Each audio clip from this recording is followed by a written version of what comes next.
Bienvenidos. El Consejo de Salubridad General y la Facultad de Medicina de la Universidad Autónoma de Nuevo León, preocupados por mejorar la calidad en los establecimientos de atención médica para ti, presenta estas charlas de café Hablemos de calidad en salud. En esta ocasión hablaremos de las metas internacionales de seguridad del paciente. Para ello, nos complace contar con la presencia del doctor Rodolfo Márquez Martín, quien es el secretario de la Subdirección de Planeación y Desarrollo y Calidad de la Facultad de Medicina y Hospital Universitario de la Universidad Autónoma de Nuevo León. También evaluador líder del Consejo de Salubridad General desde el 2012. El doctor se ha desempeñado como jefe del Departamento de Emergencias del Hospital Universitario, cuenta con un doctorado en Medicina y maestría en Dirección y Administración en Salud, especialidades en cirugía general y laparoscopía, así como en cirugía de trauma. Muchas gracias, doctor Rodolfo, por su participación. Gracias a ustedes por la invitación. Muchísimas gracias. Este tema de metas internacionales de seguridad del paciente, nos gustaría conocer desde su punto de vista por qué es importante implementar estas metas en las instituciones o en los servicios de salud. Bueno, es ampliamente conocido que uno de los grandes problemas que enfrenta la medicina en la actualidad son el tema de los eventos adversos en la atención del paciente. Pues bueno, hay múltiples publicaciones al respecto y la mayoría de ellas coincide en que los eventos adversos pueden ser prevenibles. Y una de las formas de prevenirlos es a través de algunas acciones muy sencillas que en su momento la Joint Commission, que es un organismo norteamericano evaluador de las instituciones de salud, determinó que si se ponían en práctica estas pequeñas acciones, muy sencillas realmente, se pudiera disminuir quizás hasta en un 80% la cantidad de los eventos adversos prevenibles que hay en la atención del paciente. Entonces la importancia es esa, es la posibilidad que tenemos de poder, si no eliminar totalmente los eventos adversos, cuando menos prevenir la posibilidad de que existan en un porcentaje muy considerable. Muy bien, doctor. Entonces, podríamos señalar que acciones pequeñas pero eficaces contribuyen a la seguridad del paciente durante su estancia en los establecimientos de atención médica y nos ayuda a prevenir los riesgos de estos eventos denominados eventos adversos y que a través de identificarlos podemos aprender para mejorar. Efectivamente, así es. Muchísimas gracias, doctor. En este marco de acciones específicas y pequeñas, recientemente se ha definido o se dice o el personal de salud acota que las metas internacionales de seguridad del paciente han sido sustituidas por las acciones esenciales de seguridad del paciente. ¿Es así, doctor? ¿O cómo debemos mirarlas a las metas, a las acciones? ¿Cuál es su punto de vista? Sí, efectivamente hay alguna confusión en algunas personas.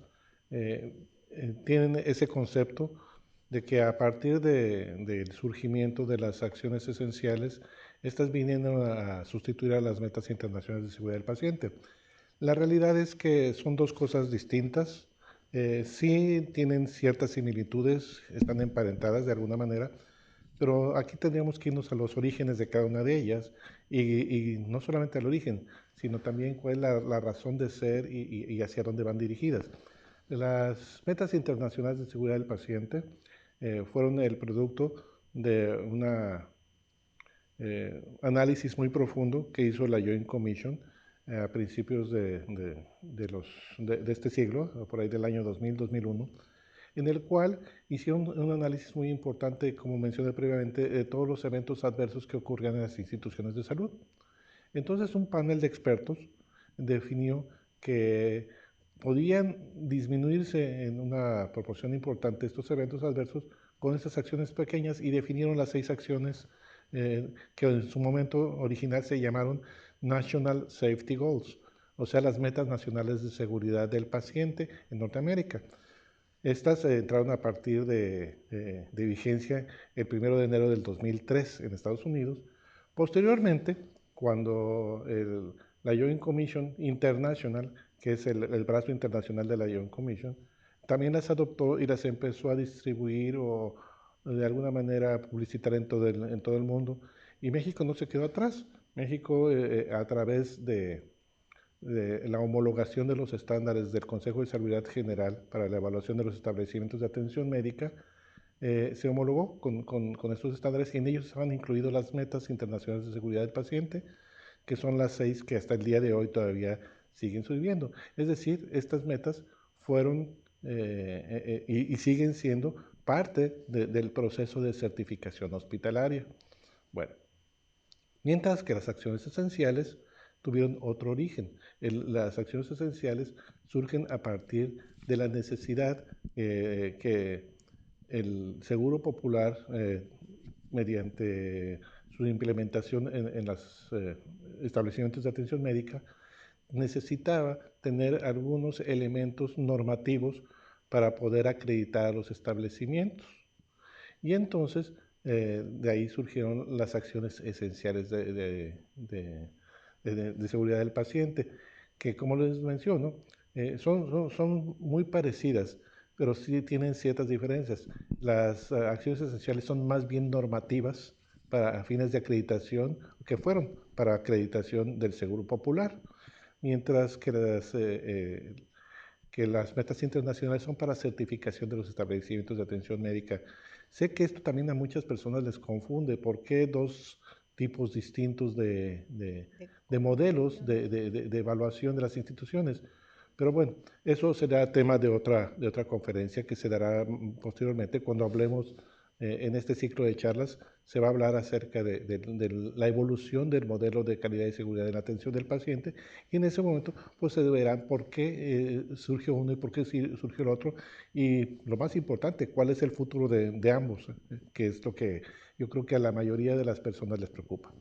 Muy bien, entonces nos quedaríamos con que son dos elementos conceptuales de origen diferente, con intencionalidades diferentes y que de alguna manera las metas internacionales de seguridad del paciente se retoman o las retoma nuestro país para procurar o contribuir en la seguridad del paciente con especificaciones particulares para la certificación Sí, de de unidades hecho, hospitalarias. nunca se han eliminado, Exacto. han sido siempre vigentes.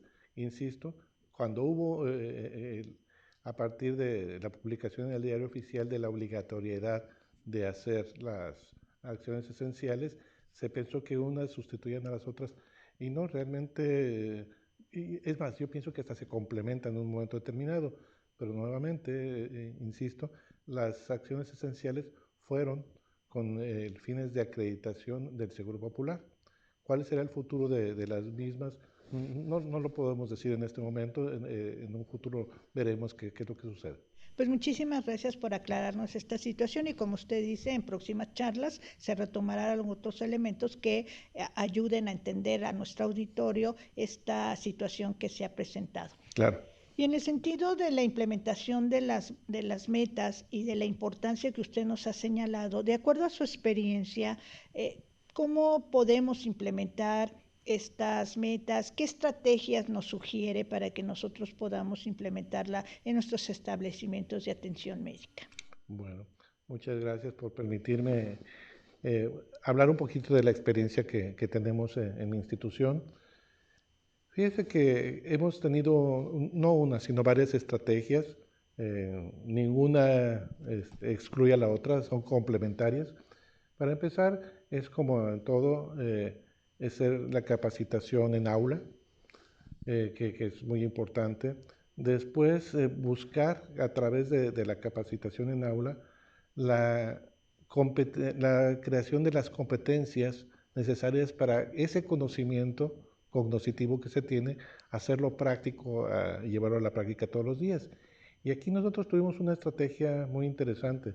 Fíjese que lo que hicimos fue crear un curso basado en simulación, en el cual se crearon guiones completos sobre situaciones reales de todos los días. De hecho, los casos clínicos los sacamos de los expedientes de los pacientes, tomando datos reales, y después los llevamos a escenarios simulados con pacientes simulados que pues conocían la historia clínica del paciente, y a partir de eso se exponía al personal primeramente de enfermería a que actuara en función de ese cuadro clínico o de ese escenario simulado, teniendo un instructor a un lado, que una vez que se terminaba la acción de las personas, se les daba una retroalimentación inmediata, informándoles acerca de sus áreas de oportunidad. Algo muy importante que hemos aprendido es que a las personas no se les debe de hacer punitividad ni decirles estuviste mal, porque se crea situación de miedo en las siguientes ocasiones. Aquí no importaba, cuantas veces fuera necesario, pues, repetíamos los escenarios, que no eran uno, teníamos alrededor de unos 6 u 8 escenarios por cada una de las metas, en las cuales veíamos pacientes pediátricos, adultos, algunos con algún tipo de déficit cognitivo, inclusive con personas con capacidades diferentes, para que el alumno, en este caso lo iniciamos con enfermería, se expusiera a todos esos escenarios y que viéramos el actuar de ellos y, insisto, una vez que se terminaba, señalábamos, no hiciste adecuadamente esto, o bien te faltó hacer lo otro, o cómo te sentiste tú en este momento, crees que fue adecuada tu actuación. Por ejemplo, cuando hablábamos del tiempo fuera en la meta número 4, le decíamos, ¿tú crees que eso es correcto? ¿Tú crees que es factible? ¿No crees que es algo que sea redundante para la atención de los pacientes? ¿O tú cómo te sientes? ¿Debe ser más largo, más corto esto? Porque una de las barreras que hemos tenido para la implementación de las metas es definitivamente el, el miedo o el rechazo al cambio de nuevos paradigmas del manejo de la seguridad del paciente. Entonces, pues ahí enfermería se tuvo que exponer a ese tipo de situaciones, y ellas nos exponían también a nosotros la forma en la que ellos estaban viendo la forma en que el personal médico tenía rechazo para las mismas, y encontramos en conjunto formas de las cuales las pudiéramos empoderar para que ellas no se sintieran como que eran exclusivamente unas tomadoras de un checklist, sino que fueran partes activas de un proceso de seguridad del paciente. Eso es por el lado de enfermería. Por el lado de los médicos tuvimos que hacer paralelamente, estarnos capacitando y que entendieran que las bondades, esa es la realidad, las bondades de la seguridad, que no sintieran como que eran una carga extra a su trabajo diario, sino que realmente era algo para su beneficio y que los pudiera ser personas que no tuvieran que exponerse a un evento adverso. Otra de las estrategias importantes fue el tratar de involucrar a los jefes y a los líderes formales e informales. Eso fue muy interesante. Por ejemplo, en el quirófano, al primero que involucramos fue al jefe de quirófano. Y a él, al involucrar al jefe de quirófano, a que él fuera uno de los instructores, tanto de todos los elementos del protocolo universal, que es parte de la meta número 4. Y entonces fue más sencillo. Si tú ya tienes a los líderes convencidos o al menos a tu favor, es más fácil poderlo llevar a cabo. Definitivamente, cuando no tienes apoyos, no digo que no sea posible, pero sí se ve más cuesta arriba. Entonces, una estrategia es esa, involucrar a las personas que de alguna manera tienen poder de decisión. Como les decía hace rato, los líderes no necesitan ser los líderes formales, directores o directivos, pueden ser también los líderes informales, personas que tienen algún poder de influencia sobre los demás. Muy interesante lo que nos comenta, doctor. Nos ha señalado acciones que, como usted mismo ha dicho en la introducción de su capítulo, que se pueden hacer, acciones que nos pueden ayudar a verdaderamente procurar seguridad en los pacientes, y ha hecho énfasis en que debemos involucrarnos y involucrar a todos los de la organización. Creo que, de acuerdo a lo que usted nos platica, es el punto relevante. Si todos sabemos lo que tenemos que hacer y procuramos aprender, porque hay que aprender, no todo lo sabemos, y cada día hay cosas diferentes que tendríamos que aprender. Y en la cuestión de calidad y seguridad es indispensable seguir aprendiendo y seguir siendo competentes en todos estos elementos que usted acaba de mencionar, para minimizar los riesgos y con ello verdaderamente darle a las personas seguridad durante su estancia en las unidades hospitalarias. Para complementar y para invitar más a nuestro auditorio a que lean todos estos temas que son muy interesantes y que tienen muchos elementos para descubrir y para retomarlos en nuestra práctica como parte de nuestro ejercicio profesional en los sistemas de salud. ¿Qué resaltaría en su experiencia que fue de gran apoyo para lograr en los establecimientos la implementación de las metas? Bueno, definitivamente la capacitación es básica. De hecho, el libro del que estamos platicando, Calidad y Seguridad en la Atención del Paciente, en el tema particular de metas internacionales, tratamos de abordar el tema de una forma lo más aterrizada posible a nuestra realidad mexicana. Fue abordado desde la perspectiva de cómo lo haría yo, dando ejemplos de situaciones, porque uno de los problemas que hemos visto en la implementación es que a veces nos dice lo que hay que hacer, pero no se nos dice el cómo, y a veces se nos confunde o hay bloqueos, eh, o hay diferentes tipos de interpretaciones, porque también eso sucede, y lo que yo entiendo no necesariamente es lo mismo que entendiste tú. Entonces, en este texto lo que buscamos es dar algunos ejemplos prácticos de cómo hacer las cosas. Evidentemente, a algunos les van a servir algunas instituciones, otras quizás no sean prácticos por su propia organización, pero creo que en la mayoría les va a funcionar. Entonces, la capacitación fue fundamental desde los niveles del pregrado de medicina y de enfermería. Tan es así que por eso tenemos la asignatura de calidad y seguridad también en la atención en la currícula de la Facultad de Medicina, como una materia obligatoria, en la cual desde ese momento al estudiante ya se le empieza a decir que no solamente las metas esenciales, sino todos los conceptos de calidad y seguridad son parte integral de su formación, que no son algo extra, como lo ven frecuentemente ya los médicos formados, como que tengo que estar haciendo cosas que no me competen a mí, eso debería ser, por decir algo, esto es de enfermería. Hay el concepto, por ejemplo, de que la seguridad en los medicamentos de alto riesgo eso es de enfermería nada más, o que la identificación del paciente es de enfermería. O de hecho, en algunas instituciones, incluso cuando empiezan a implementar el modelo de calidad de seguridad, se tiene el concepto de que metas es para enfermería. Por ejemplo, competencias y capacitación del personal es de recursos humanos. Eh, Seguridad en las instalaciones, pues es de servicios básicos. Cuando en realidad nos hemos dado cuenta ya cuando tenemos todo el modelo integrado, y en el texto se menciona mucho eso, de que no son separados, unos dependen de otros, de que hay una íntima relación entre todos los capítulos. Por eso el modelo del Consejo de Seguridad General es un modelo sistémico en el que se busca la integralidad de las cosas, no trabajar en islas.